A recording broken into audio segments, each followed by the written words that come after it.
O 3 da chamada da selva trátase de que uns cans e uns carteiros van repartendo cartas. Entre os cans hai dous que destacan. Uno é Buck e outro é un can malo.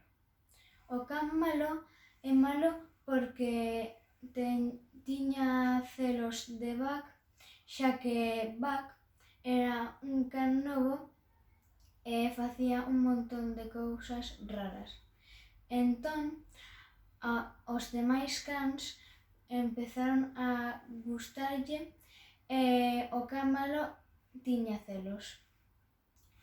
Entón, de repente, nunha noite, o can malo desafiou a Buck a unha batalla. Entón, Buck luchou con todas as súas forzas e o derrotou.